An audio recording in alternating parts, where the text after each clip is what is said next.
Kasabay ng pagpanaw ng pinakamatandang aswang na si Lola Bekang ay ang pagsilang naman ng bagong pagkatao ni Luna bilang pinakamalakas na nilalang na nabiyayaan ng mutya ng pinagsamang lahi ng aswang na gabunan at itim na diwata.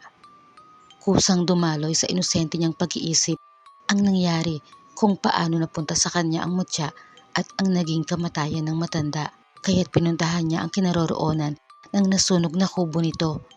Sa pinakadulong bahagi ng masalimuot na gubat ay nahabag siya sa sinapit ng matanda. Sa kabila nito, pinasasalamatan niya ang hindi inaasahang pamana sa kanya. Lumuhod si Luna sa harap ng sunog na kubo, pinaglapat ang mga palad, pumikit at umusal ng sinserong panalangin para sa matanda. Paalis na si Luna nang bigla siyang matigilan. Naramdaman niya ang tila mga presensyang nakapalibot sa kanya. Luminga siya sa paligid. Wala siyang nakita. Ngunit nang magsimula ulit siyang humakbang, ay biglang nagsulputan mula sa kung saan saang panig ang mga nakakatakot na nilalang. Ang mga aswang. Takot na napaatras si Luna. Bagamat malakas ang pakiramdam niya sa isip at katawan, ay wala pa siyang karanasan na magamit iyon. Kaya hindi niya maiwasan matakot. Nakiusap siya sa mga aswang na huwag lumapit. Ang mga aswang naman ay nagkakatinginan habang papalapit sa kanya at inaamoy-amoy siya. Sige sa pag-atras ang takot na si Luna, habang sige rin sa paglapit sa kanya ang mga aswang. Nangaatakihin na siya ng mga ito ay napasigaw siya, ngunit kasabay ng pagsigaw niya ay ang pagkagising ng taglay na lakas ng mutya sa loob ng katawan niya. Tila may puwersang nagtulak sa kanya para igalaw ang mga kamay at paa at labanan ang bawat aswang na umaatake sa kanya. Nabigla ang mga aswang sa ikinilos ng dalaga. Ang dapat ay bibiktimahin nila ito, ngunit mukhang sila pa ang mabibiktima. Ang ipinakita nitong lakas ay hindi pangkaraniwan. Taliwas sa itsura nito at pangangatawan, ang laban ay nagpatuloy. Bawat pag-atake kay Luna ay sinasangga niya gamit ang mga braso. Binalian niya ng kamay at maging ng binti ang mga minalas na makalapit sa kanya. Hinablot ang dumaan sa ere, ibinalibag ang gumapang sa lupa. Wala man lang sinwerte na makalikha ni igalo sa kanyang katawan. Sila ang balak mambiktima, pero sila ang nabiktima ng hindi nila nakikilalang dalaga. Dahil sa nasaksihan, ang iba ay nagsiatrasa na. Nang wala na ang mga aswang sa paligid, ay napaluhod si Luna sa lupa. Tinitigan ang sariling mga kamay. Hindi siya makapaniwala na siya na hindi man lang magawang sumagot o kaya'y lumaban sa isang normal na tao ay nagawang makapagbabagsak ng mga aswang at mapaatras ang iba pa. Ngayon sigurado na siya na ang dahilan ay ang mutyang isinubo sa kanya ni Lola Bekang. Tumayo na siya at umuwi sa kanila. Lingid sa kanya, may isa pang nakasaksi sa nangyari. Namamangha mula sa pinagkukublihan. Sinundan ng tanaw ang papaalis na dalaga. Siya si Zafiro, isang binatang gabunan. Pagdating sa kanilang kubo, sinalubong siya ng talak ng tiyahing si Manda. Saan na naman daw ba siya nanggaling? Wala raw siyang silbi, wala raw siyang kwenta. Iyon ang palaging litanya sa kanya ng tiyahe na kabisado na niya. Talo na naman siguro sa madyong, kaya siya na naman ang napagbuntunan ng init ng ulo. Sabay sa bunot pa sa kanya, balak siyang ingudngod sa kalderong wala pang sinaing. Ngunit hindi na siya nakatiis, sinangga niya ang kamay nito. Nagulat ang tiyamanda niya, lalo itong nagalit kaya muling umigkas ang kamay para sampalin siya. Pero muli lang niya itong sinangga, pinilipit hanggang sa mapangiwi ito sa sakit. Nabigla rin si Luna sa kanyang ginawa. Humingi siya ng tawad, ngunit sa galit ng tiyahin ay ipinagtabuyan siya. Hindi alam ni Luna kung saan siya pupunta. Naisip niya ang nobyong si David. Ngunit papunta pa lang siya sa bahay nito ay nakasalubong na niya. May ka-holding hands itong babae habang naglalakad. Nagulat si David, pero mas pinili niyang lampasan si Luna. Nakadama ng sobrang sakit ang puso ni Luna. Biglang humangin ng malakas, tila ipo-ipong sumentro kay David at tinangay ang binata. Inihagis ng hangin sa kung saan, habang ang babaeng kasama nito ay natulala na lang sa pangyayari. Nagpatuloy sa paglalakad si Luna papalayo na parang walang nangyari. Ang tungkol kay Luna ay mabilis na kumalat sa iba't ibang baluarte ng mga aswang. gayon din sa kaharian ng mga itim na diwata. Lahat sila ay iisa ang naiisip na sa ordinaryong nilalang na iyon ipinasa ng pinakamatandang aswang ang kanyang mutya. Kaya naman ang mga aswang at ang mga itim na diwata ay nagkanya-kanya ng plano kung papaano nila magagapi at makukuha sa dalaga ang mutya. Habang ang dalaga ay naghihinagpis sa loob ng gubat, muli siyang napalibutan ng panganib. Sa pagkakataong iyon ay mga itim na diwata naman ang nagtatangka sa kanya. Umiiyak man ay nagawa pa rin ni Luna na lipulin isa-isa ang mga itim na diwata. Hindi umubra sa kanya ang mga itim na usok na kapangyarihan nila. Kahit nagkakandaubos sa makapal na usok, ay parang hangin lang itong hinawi at pinawi ni Luna. Sa kanila niya ibinunton ang kanyang paghihinagpis dahil sa kanyang tsamanda at nobyong si David.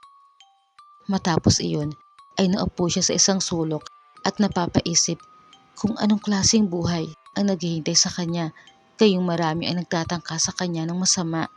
Napaangat ang ulo niya nang isang maganda at mabangong bulaklak ang sumulpot sa harapan niya. Hawak ito ng isang makisig na binata, si Safiro, isang aswang na gabunan na palihim na sumaksi sa pakikipaglaban niya sa mga aswang at mga itim na diwata. Nagpakilala ang binata at inalayan pa siya ng tula. O binibining sa karahasan ay walang muwang, puso ko sana'y huwag pagkaitan.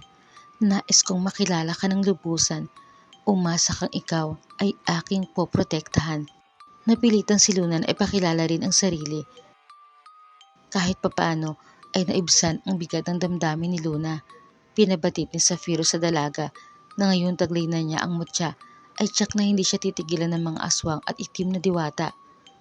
Nagkukuluhan ang dalaga kaya't ipinaliwanag ni Safiro sa kanya na kailangan niya maunawaan ang kapangyarihan ng mutya ng pinagsamang lahi nang sa gayon ay hindi ito maagaw ng hindi karapat-dapat. Nagtaka ang dalaga, tinanong niya ang lalaking gabunan kung bakit siya nito tinutulungan. Baka pinasasakay lang siya nito para makuha rin ang mutya. Humugot ng malalim na buntong hininga si Safiro at naupo sa tabi ng dalaga. Tumingin siya sa malayo at sinabing kontento siya sa kung anong buhay ang meron siya. Isang happy-go-lucky na aswang, palundag-lundag, pasipol-sipol at walang masyadong pinoproblema. Kung aasamin niya ang mutya, tsak na magugulo lang ang buhay niya. Agad siyang bumaling sa dalaga at tinugtungan ang kanyang sinabi. Hindi raw ibig sabihin nun ay tinatakot niya ito. Batid niyang poprotektahan ng mutya si Luna.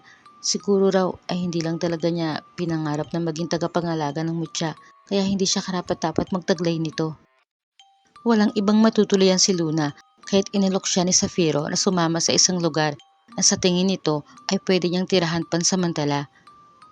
Isang liblib na bahagi iyon sa gubat kung saan may itinayong treehouse ang binata sa itaas ng isang malaking puno. Ikinuhubli iyon ng malalagong dahon at kakatuwang mga halamang mahirap hanapin. Kapag gusto niya mapag-isa ay doon daw siya nagpupunta. Dahil nga sa taglay na kapangyarihan ng mutya ay nagawa ni Luna na agad makaakyat sa mataas na puno. Nauna pa siya kay Safiro. May kaliitan, ngunit pwede na yun sa kanya. Sinabi ni Safiro na ayon sa kanyang ina, ang mutya ay nagtataglay ng kapangyarihan ng lakas, bilis at talas ng isip. Lahat daw yun ay taglay na ngayon ni Luna na kailangan itong ingatan at tiyak na iingatan din siya ng mutya. Nagpasalamat si Luna sa kabutihang ipinapakita ng bagong kaibigan, ngunit hindi siya nagpakakampante. Sa tingin niya, maaring isang patibong lang iyon para makuha sa kanya ang mutya. Kailangan niyang pairalin ang talas ng isipan sa pagkakataon na yon. Sa bawat araw na pag-oobserba ni Luna kay Safiro, wala pa rin siyang makitang butas sa intensyon nito sa kanya. Sa tulong ng binata, ay nakapamuhay siya ng simple at maayos kahit pa paminsan-minsan ay may sumusulpot na panganib sa harapan niya dahil sa pagnanasa sa mutya. Agad niya itong nagagapi. Unti-unti ay nagkakalapit na ang loob nila ni Safiro. Ngunit kung kailan naman nagkukulay rosas na ang kanyang paligid, ay saka naman hindi na sumulpot ang binatang gabunan. Hindi niya maiwasang mapaisip. Nang gabing yun, ay isa-isang naglapagan ang mga itim na diwata sa paligid ng treehouse. Naramdaman agad iyon ni Luna, kaya inihanda niya ang sarili. Matapang siyang lumabas at lumapag din sa harap nila. Nakita niyang bihag ng mga itim na diwata si Safiro. Sinabi sa kanya ng pinuno ng mga itim na diwata na si Borgo na tinray daw siya ng pinagkakatiwalaan niyang aswang kapalit ng kapangyarihan mula sa mga diwata. itinuro ang lugar niya sa kanila. Kaya mabuti pa raw na magdesisyon na si Luna kung kanino siya aanib, sa mga aswang na mapanlinlang o mga itim na diwatang maari niya maging bagong pamilya. Ngunit mariing sinabi ng dalaga na wala siyang aaniban at walang ibang pagkakatiwalaan kundi ang kanyang sarili. Iginiit naman ni Zafiro na hindi niya ipinagkanulo si Luna, kundi sadyang nahuli siya habang papunta siya sa kanya. Kaya nga raw ilang araw niyang hindi sinipot ang dalaga ay dahil naramdaman niyang sinusubaybayan siya ng mga kapwa aswang. Pero namimiss na niya ito, kaya pupuntahan na nga niya. Ang kaso, ang mga itim na diwata naman ang nakahuli sa kanya at ginawa pa siyang bihag. Habang nagsasalita si Zafiro ay tinititigan ni Luna ang kanyang mga mata upang mabasa mula rito ang katotohanan sa kanyang mga sinasabi. Sa mga mata ng binatang gabunan ay alam na ni Luna kung sino ang nagsasabi ng totoo, kaya hindi na niya pinagtagal ang harapang iyon.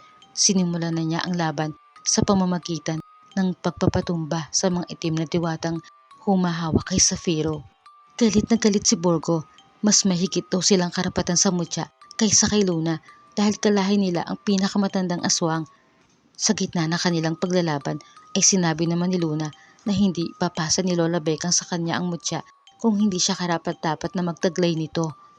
Nagpatuloy ang sukatan nila ng lakas hanggang sa bumagsak sa harapan ni Luna ang pinuno ng mga itim na diwata. Kasabay niyon, ang mga aswang naman ang umatake sa baryo. Ibinunto nila sa mga kauring tao ni Luna ang galit nila sa dalagang nagtataglay ng mutya. Hindi naman pinayagan ni Luna na madamay ang mga inosenteng tao. Sumugo din siya sa baryo at galit na hinanting ang mga aswang na nagkakalat ng lagim doon. Ipinakita niya sa kanila na siya si Luna, ang tagapangalaga ng mutya na hindi nila magagapi at mapapasunod sa kanilang gusto. Ikinalungkot nga lang niya na medyo nahuli siya ng dating dahil sa pakikipaglaban niya sa mga itim na diwata. Meron ng ibang taong nadamay, ngunit siniguro niya sa kanyang mga kaaway na palagi siyang hahadlang sa anumang lagim na muli nilang ihahasik. Hindi niya bibiguin si Lola Bekang. Batid niyang si Lola Bekang ay may mabuting puso kahit ito ay may lahing aswang na gabunan at itim na diwata, kaya susundan niya ang yapak nito. Nagulat pa si Luna nang makitang duguan din si Zafiro at nasa paanan nito ang isang aswang na wala ng buhay. Sinamahan pala siya nito sa laban. Binangga ang mga kauring aswang para matulungan siya sa pagpuksa sa kanila. Napangiti ito na makitang nakatingin siya. Anong binata, hindi niya kailangan ang buong tiwala ni Luna. Marapat lang napagdudahan siya nito. Ngunit tinitiyak niyang nasa tabi lang siya nito palagi, lalo na sa mga oras na kailangan nito ng kakampi. Lumapit si Luna sa binata at siya naman ang bumanggit ng tula. O aking Zafiro, ikaw man ay hindi tao. May kaba man sa dibdib ko na ako ay tatalikdan mo. Ang tiwala ay pagkakaloob ko dahil ang puso ko'y umiibig na sa'yo. Nanlaki ang mga mata ni Zafiro. Matapos ang maiksing tula ay umalis na si Luna. Hinabol siya na binata na hindi makapaniwala, ngunit ang puso ay lumulukso sa tuwa.